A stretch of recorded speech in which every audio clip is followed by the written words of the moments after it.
बाबा बैजनाथ की इस पावन धरती में मुझे बड़ा सौभाग्य प्राप्त हुआ कि शाजापुर के किसानों के बीच में तो मैं रहता ही था 20-25 साल से, पर आज संगठन के माध्यम से मुझे इस आगर जिले के मेरे अपने किसान भाइयों का भी दर्शन करने का सौभाग्य प्राप्त हुआ। आज हमारे बीच में हमारे क्षेत्रीय संगठन मंत्री आदरणीय भाई साहब महेश जी चौधरी,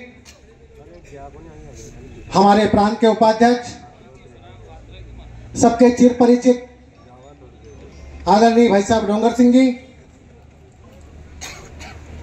हमारे सागर जिला के अध्यक्ष आदरणीय भाई साहब रामदान जी तेजरा जी,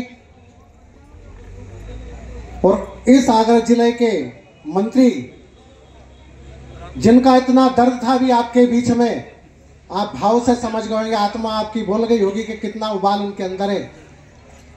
इस उम्र में भी बहुत ताकत दिखाने वाले आदरणीय भाई साहब राघु सिंह जी और आगर जिले की समस्त जिला की कार्यकारिणी और यहाँ उपस्थित आगर जिले के सभी विकासखंड तहसील के अध्यक्ष मंत्री महोदय और सभी उपस्थित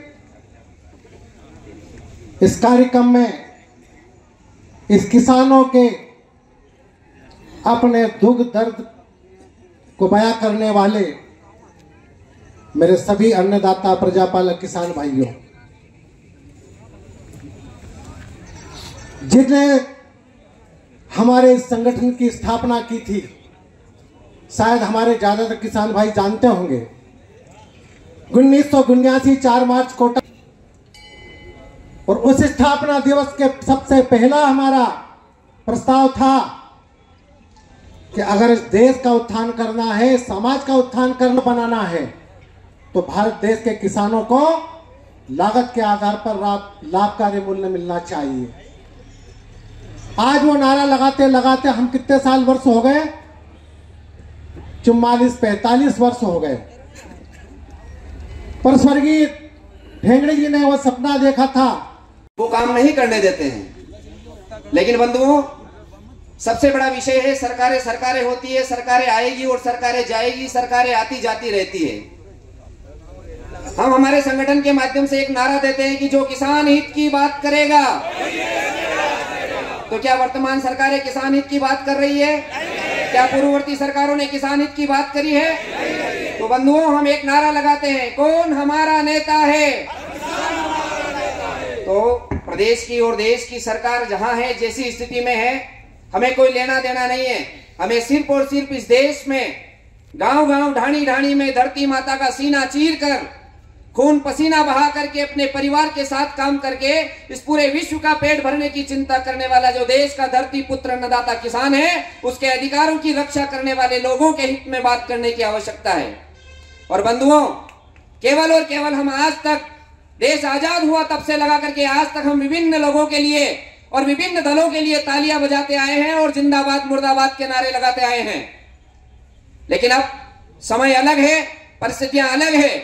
हम जितनी मांगे सरकार से मांगेंगे, सरकार को जमीन पर नाक रगड़ करके सारी मांगे पूरी करना होगी। लेकिन हमें हमारे गांव में रहने वाले, हर गांव गांव और ढाणी ढाणी में रहने वाले किसान बंधु को एक जाजम पर आना होगा।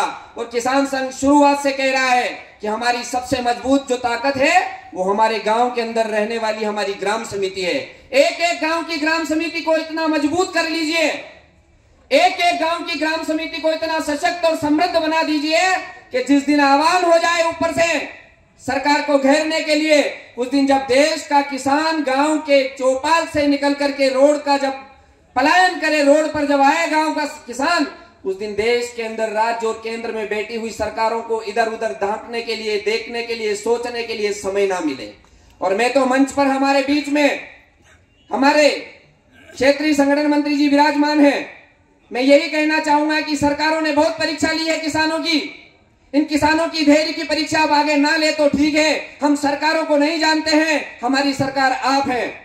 और आप सरकार से बात करिए, जितना जल्दी हो सके उतना जल्दी। सरकार केवल किसानों की सोयाबीन की चिंता ना करे, किसान जितनी प्रकार की फसलें पैदा करता है उन सब फसलों का दाम चाहिए, दूध का दाम चाहिए, किसान को उसकी मेहनत की पूरी कीमत चाहिए, किसी भी कीमत पे वो कीमत हम लेकर के रहेंगे। आज तक सारे काम हम मर्यादा में करते आए हैं। क्यों? क्योंकि हम मर्यादा पुरुषोत्तम श्री राम के वंशज हैं। लेकिन बंधुओं, आपको ध्यान होगा, कब तक हम मर्यादा में रहेंगे?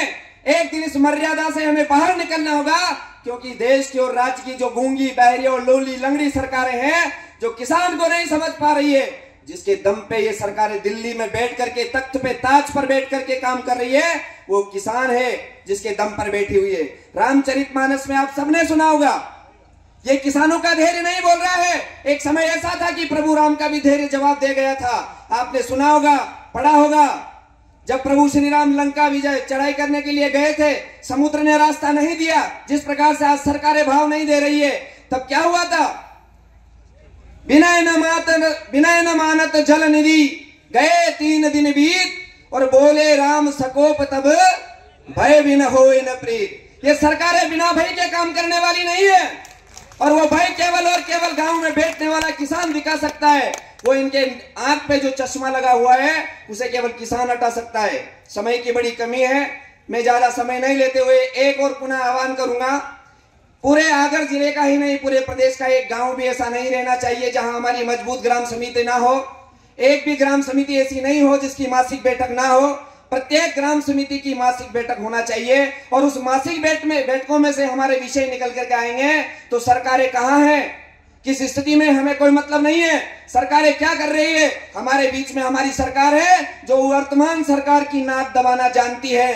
बस जरूरत है तो हमारे गांव के किसान को खड़ा होकर के एक जाजम पर आकर के अपनी आवाज को बुलंद करने की आवश्यकता है। बंधुओं, केवल अपनी आवाज को बुलंद करने की आवश्यकता है। इतना ही कह करके मेरी बात को विराम दूंगा, लेकिन उससे पहले 2-3 नारे आपको लगाना है। ये जो आज प्रशासन के, शासन के जो लोग हमें आज देख रहे हैं, सुन रहे हैं, सरकार की तीसरी आंख भी हमें कहीं ना कहीं से देख रही है। मैं उनको कहना चाहूंगा कि ये जो किसान आया है, ये आंदोलन करने नहीं आया है। ये किसान केवल और केवल आपको सूचना देने आया है कि सोयाबीन के साथ साथ आने वाली सभी फसलों के हमें वाजिब दाम चाहिए। और ये लड़ाई हम कई समय से लड़ रहे हैं, लेकिन इसका अब धैर्य की परीक्षा न ले, धैर्य समाप्त हो गया है। इसलिए बंधुआ, बड़े जोर के साथ, ये जोश केवल आज समाप्त हो जाए नहीं, जब तक दाम हमारे घर नहीं आए, जब तक दाम हमारी जेब में नहीं आए, तब तक इस जोश में बढ़ोतरी होना चाहिए। इतना ही कह के मेरी बात को विराम दूंगा। भगवान बलराम की। कौन बनाता हिंदुस्तान? अरे अभी तो ली अंगड़ाई है, याद। और अगर है तो दोनों हाथ उठा करके नारा लगाएंगे, जो किसान हित की बात करेगा, अरे अभी तो ली अंगड़ाई है। धन्यवाद। क्योंकि प्रदेश और केंद्र की सरकार अंधी और बहरी गूंगी सरकार बनकर के बैठी है। किसानों की इसको कोई चिंता नहीं है।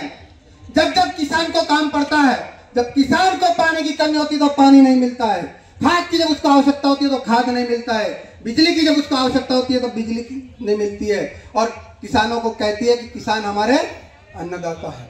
और भारतीय किसान संघ कहता है कि भारत को राष्ट्र का अगर निर्माण करना है, भारत को वैभवशाली बनाना है, समृद्धशाली बनाना है, तो सबसे पहले गांव का विकास और किसान का विकास करना पड़ेगा। तभी आप भारत के सपने को साकार कर सकते हैं। लेकिन सरकार की कथनी और करनी में अंतर है। उस कथनी और करने के अंतर को मिटाने के लिए हमें धैर्य और अनुशासन की आवश्यकता है। इतना ही कहकर जितने हमारे जितना भी किसान बंधु है, 6000 पार हो गया, ठीक है, आवाज समय में सरकार को पानी फेंक देनी है। सरकार झांकी में भाई किसान को अधिकार देगा, सरकार अपनी है, सरकार अपनी कोई इत्यासी नहीं है। अब बेल का बेल बनाई दी है, गरीब का गरीब रखी दी है। किसान का बोला, किसान मजदूर, कि आज का किसान विज्ञान किसान है। किसान भाई मजदूर नहीं है, विज्ञान है। विज्ञान पर देश भंडार बजा फिर अन्य मत दो भाई, देश में राज करेगा। तो अन्य प्रकार की सभी का निवेदन बार बार है कि हर बार किसान आपको जगाड़ेगा। नेता का चक्कर में नहीं आनो, कोई अधिकारी कर्मचारी के नहीं आनो, सब बना बनाइया। आज के सोयाबीन 6000 की बात हुई तो एक पर किला में बस 20 में बढ़ाई जा, एक डब्बी में बता 2-4 में बढ़ाई जा। कहा बढ़ाई जा? आपकी दबाव के कारण। अगर आप ढीला बढ़िया फिर माइनस गेयर हो जाएगा। ना कहेगा 4852 को भाव बढ़ी हो, चाहे कड़ी सील लगाड़ी, गलत बात है यार, सब बर्मित करिए लोग सील पे सिखाए क्या। और सरकार जब चुनाव तो की थी 27 गाँव लो हम 27 गाँव लेवाई सरकार वोट लिया के बाद 2275 को भाव बढ़ियो। भारतीय किसान संगठन के माध्यम से 100 को दबाव बढ़िया, हाथों हाथ बोनस हमारे पैसा देवाड़ियो और आपको ताकत देवाड़ियो। सरकार आज तक 27 का पाया नहीं दिला है तो आपको 6000 का पाया करवा नहीं है। जहां तक सरकार अपनी निर्णय वहां तक डटे रहना है। आज तो संकेत देने लिए आज धरना नहीं देना है। आज बड़ा बड़ा अधिकारी बेटा ज्यादा में बोलना चाहिए। हमारे दिन में बात उमड़ी रही थी, अनिपत कहनी पड़ी थी कि आज हमारे कार्यकर्ता 10 दिन हुई है नाई नाई बापड़ा जड़ में 2-3 जोड़े वाटे पड़ी टूटी नाई नाई ने कहीं अन्य प्रकार की सब लोग आए कोई बोलता नहीं आवे कौन ज्यादा